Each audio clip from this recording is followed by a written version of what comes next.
நாகை அடுத்த Pappakovil sir Isaac Newton கல்லூரியில் 9வது பட்டமளிப்பு விழா நடைபெற்றது.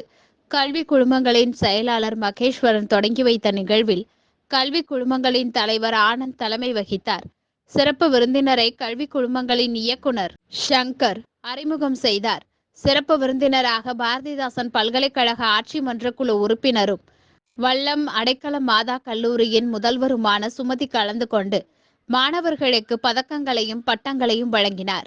இவ்விழாவில் கல்லூரியின் முதல்வர் நடராஜன், துணை முதல்வர் மணிகண்ட பிரசாத், தமிழ்துறை பேராசிரியர் மதுமதி, ஆங்கிலத்துறை உதவி பேராசிரியர் பவித்ரா உள்ளிட்ட பேராசிரியர்கள், ஆசிரியர்கள் உள்ளிட்ட பலர் கலந்து கொண்டனர். 18, 19, 19, 20, 20, 21 போன்ற 3 ஆண்டுகள் முடித்த அனைத்து மாணவர்களும் இங்கு அமர்ந்திருக்கிறீர்கள். நிறைய பேர் பெரிய நிறுவனங்களில் பணியாற்றி கொண்டிருக்கிற இடத்திலே சொன்னீர்கள். நிறைய மாணவர்கள் வேறு சில இடங்களிலே பணியாற்றி கொண்டிருக்கிறேன் சொல்றாரு. நிறைய மாணவர்கள் இன்னும் நான் வேலை தேடிக் கொண்டிருக்கிறேன் என்று சொன்னார்கள். இங்கு அமர்ந்திருக்கின்ற போது நிறைய மாணவர்கள் குழுவாக அமைந்திருந்தார்கள். ஒரு சில மாணவர்கள் தனியாக அமைந்திருந்தார்கள். காரணம் என்ன தெரியுமா? நான் என்னவாக இருக்கிறேன் என்று உங்களிடத்திலே சொல்வதற்கு அவர்கள் வருத்தப்படுகிறார்கள். நான் நல்ல வேலை செய்கிறவர்கள் எல்லோரையும் அளந்து பார்க்கிறார்கள். சில பேர் அமைதியாக ஒரு ஓரத்தில் உட்கார்ந்து இருக்கிறார்கள். அவர்களை பார்த்து அந்த காம்ப்ளெக்ஸ் உணர்வோடு அமர்ந்திருக்கிறார்கள். காரணம் என்ன? மாணவர்களே, கவலைப்படாதீர்கள். மிக அற்புதமான டிகிரி உன்னிடத்திலே இருக்கிறது. இந்த பட்டம் மூலம் நீ அடுத்த கட்டம் செய்ய போகின்ற நிகழ்ச்சி என்ன? உன் வாழ்க்கை மிக சிறப்பாக இருக்கும். கிடைத்ததை விரும்பினால் விரும்பியது கிடைக்கும். கிடைத்ததை விரும்பி அதை பயணம் செய்தால் நாம் எந்த இலக்கை நோக்கி விரும்பி போனோமோ அந்த இலக்குக்கு செல்ல முடியும்.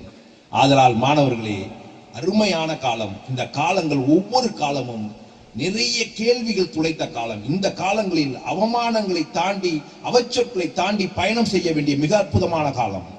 3 ஆண்டுகளுக்கு பின்னாடி அமர்ந்திருக்கிறார்கள் பெற்றோர். அவர்களை, மாணவிகளே, மிகப்பெரிய வேலை வாய்ப்புகள் காத்து கொண்டிருக்கிறது.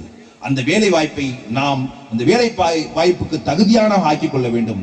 அந்த தகுதி ஆக்குவது வரை உன்னால் முடிந்த பணியை நீ செய்து கொண்டே இருந்தால் தகுதியான நபராக மாறிவிடுவாய். எந்த ஒரு வெஞ்சர் நாளைக்கு நீங்க ஒரு சார் காலேஜ் ஆரம்பிக்கும் போதெல்லாம் நாலேஜ் அவருக்கு கம்மியா தான் இருந்திருக்கு. ஈஸ்டர்ன் சைட்ல எல்லாம் நிறைய கம்பெனிஸ் வந்துருச்சு, நிறைய மல்டிநேஷனல் இதெல்லாம் எஸ்டாப்ளிஷ் பண்ணிட்டாங்க.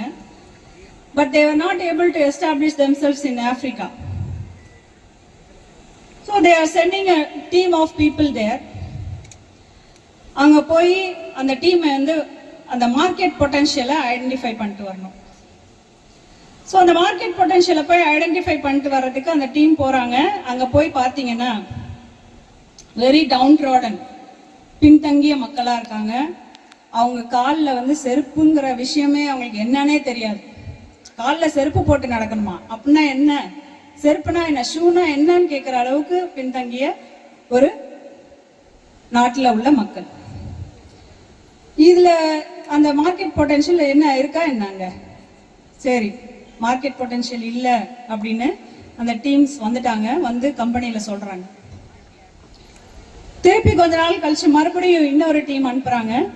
அவங்களும் இதே போய் பார்க்குறாங்க. இதே மாதிரி சூழ்நிலை அங்கே நிலவுது. ஆனா வந்து அவங்க திரும்பி வந்து சொன்ன பதில், அங்க பயங்கரமான மார்க்கெட் பொட்டன்ஷியல் இருக்கு.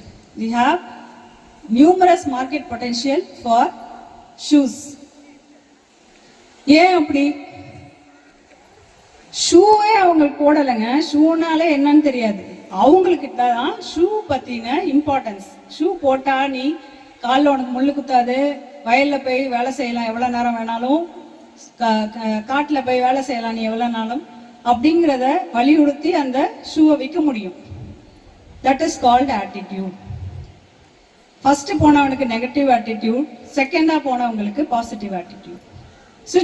Situation is same, the problem is same.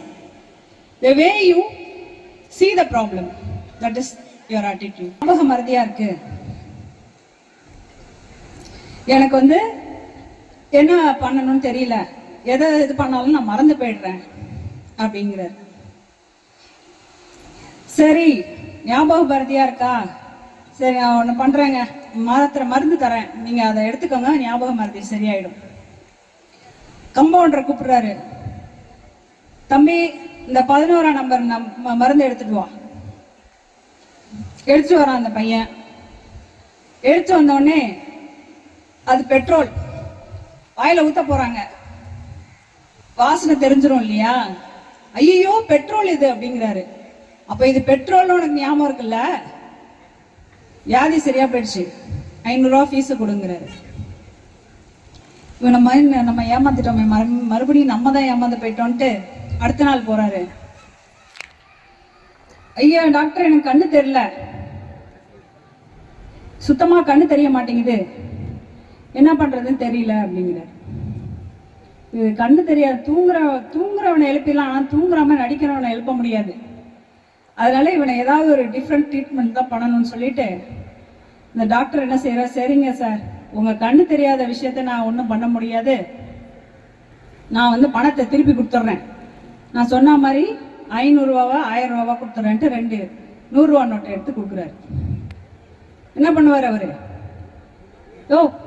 500 ரூபா நோட்டை 2ஆ கொடுக்கறது பதிலா 100 ரூபா நோட்டை 2 கொடுக்குறா, 200 ரூபா கொடுக்குறேன்ட்டார் பதட்டத்துல.